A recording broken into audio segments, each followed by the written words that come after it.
The main question is, what will be the future of work? How will we define work? How will we share the wealth? From the viewpoint of the labor or jobs, now we really need new education or new training.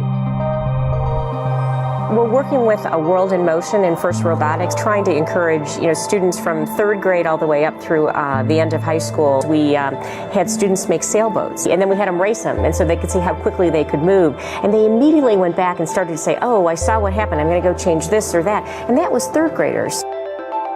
I've just given a prize to a kid of 18 years old that has discovered something really very, very unique. Came up with how to get better productivity and better yields for seeds of corn. And so he basically came with the idea that if you would perforate these seeds, you would get more food.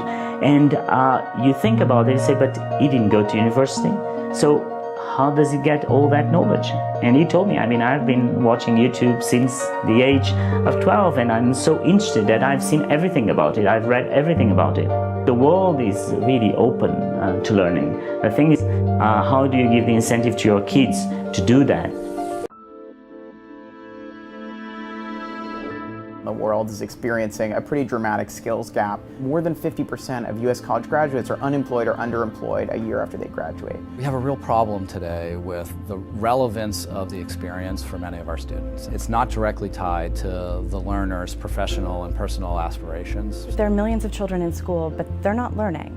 One of the biggest opportunities in education over the next 5 to 10 years is the changes in delivery that we've seen, where every individual will be able to access individualized education for them without relying on traditional institutions. So really it's up to the individual to frame their own education now. The student too often is the last constituent that's taken into account. There's such a strong emphasis on teaching to the test that some of these softer skills, which are foundational for success on the test, are seen as somehow less important.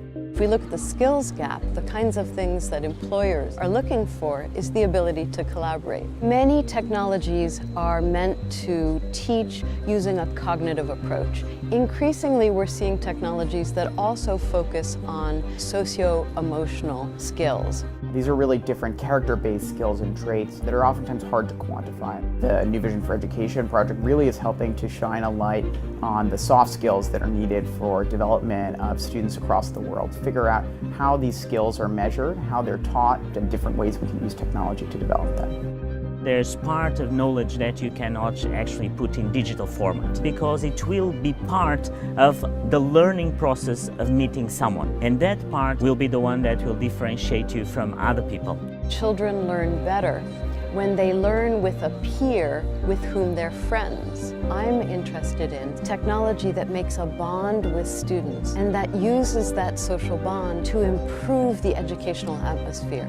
There's narrative, there's multimedia, there are interactive capabilities, there's assessment.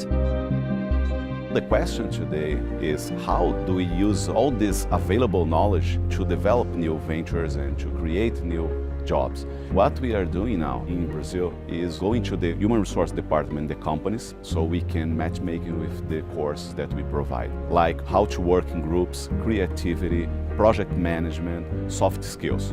What we'd really like to see in the future is a change not just from the employer, but from almost every stakeholder in education, where it's not the degree or where the knowledge was obtained that matters, but it's the skill level and those particular skills that were obtained and the way that students showed those skills. It will require the collaboration and partnership by all the stakeholders. That only is possible with a very powerful leadership. Enabling more students to go through higher education is just a social benefit that's incredibly important. The new generation will be much smarter.